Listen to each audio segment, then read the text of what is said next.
Hey guys, I'm putting this together so we have a general feel for our attack pattern on offense when we play sevens down in Las Vegas.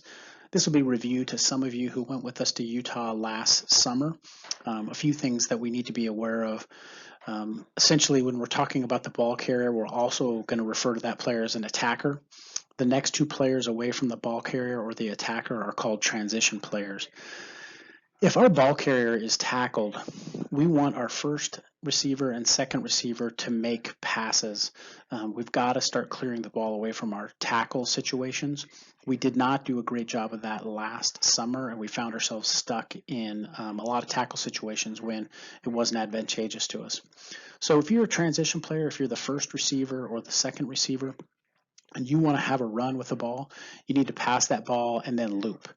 Get yourself back in the game away from the ball as opposed to trying to make an individual play and get up the field and get yourself isolated. Remember that we do not want to turn the ball over. Turnovers, the plus minus turnover ratio is the single most important statistic when it comes to rugby, and by far the most important statistic in sevens rugby. If you possess the ball, you're going to win.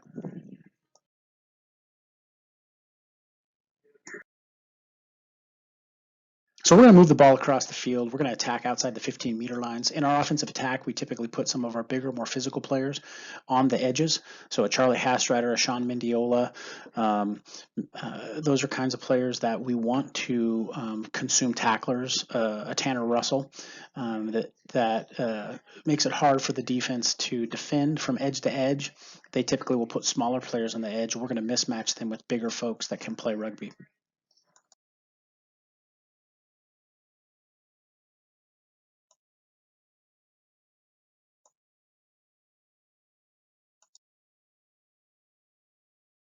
You probably noticed that the passer became an R, a white R, and that is because typically when you give a pass in sevens rugby, you're going to be the rucker. You're going to be the person who actually rucks and secures that ball for recycle and to maintain possession for our team. The three players that are going to be most near the sidelines are typically those three that play together in a pack. Now, the ball carrier, the attacker, he's going to tack up the field and then move towards the 15-meter line and away from the sideline. That's because when you touch the sideline, it's an automatic turnover. We've already established that turnovers are bad. The person that gave the pass is going to be a ruck and secure player. The other person in that blue circle is going to be our recycle player. They're going to act as a scrum half, but essentially what they're doing is making the first pass away from pressure, the tackle situation, which is how we opened our discussion.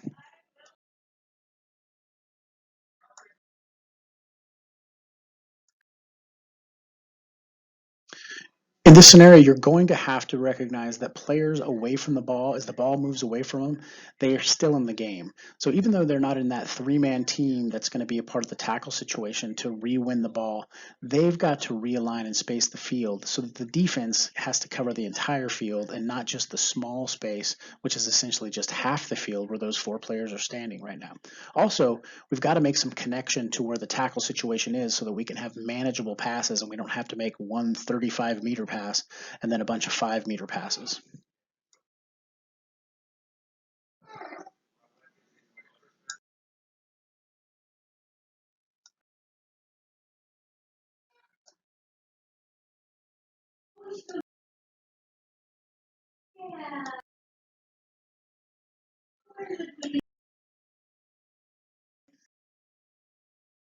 You guys probably heard my wife talking to my dog in the background. Sorry about that. It really was unintentional.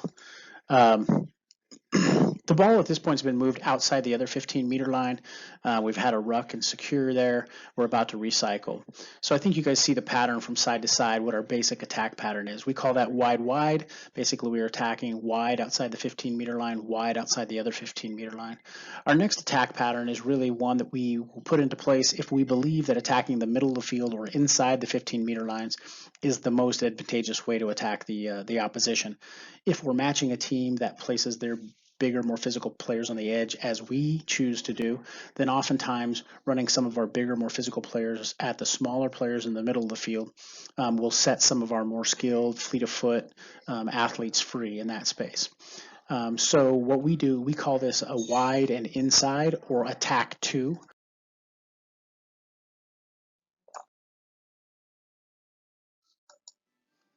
Those three players become a team just like wide, but they all have a little different track of run. They're trying to keep the ball alive. They don't want to ruck outside the 15 meter line. They'd like that ruck to happen inside the 15-meter line so that we are getting more push up the field and taking more yardage vertically as opposed to horizontally.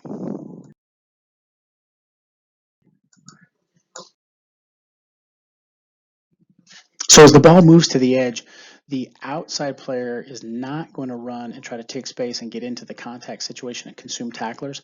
They're going to try to take a cutback line, and the two players around them that were previously a rucker, the ruck and secure person becomes a looper, and the recycle person becomes a short line runner.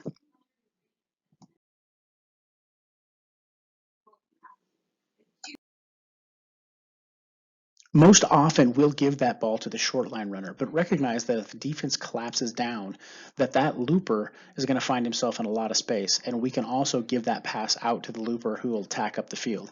Once that looper gets the ball, essentially we're back into our wide pattern, and the person that gave the pass becomes the rucker.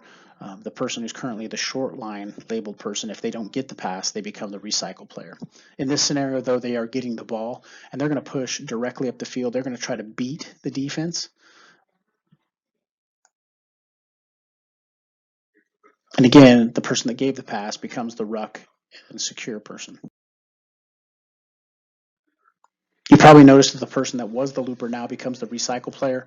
They moved in on top of the ball, and they're going to move that ball back across the field. Now, we can stay in attack 2 every time we go outside the 15-meter line, but we can also convert back. If we go attack 2 a few times, we want to spread the field because we see them collapsing down into the center parts of the field, then we can just go back out to our wide. We'll probably call this in practice, but you're going to have to be functionally sound enough to be able to do this on your own, reacting to the defense in actual matches.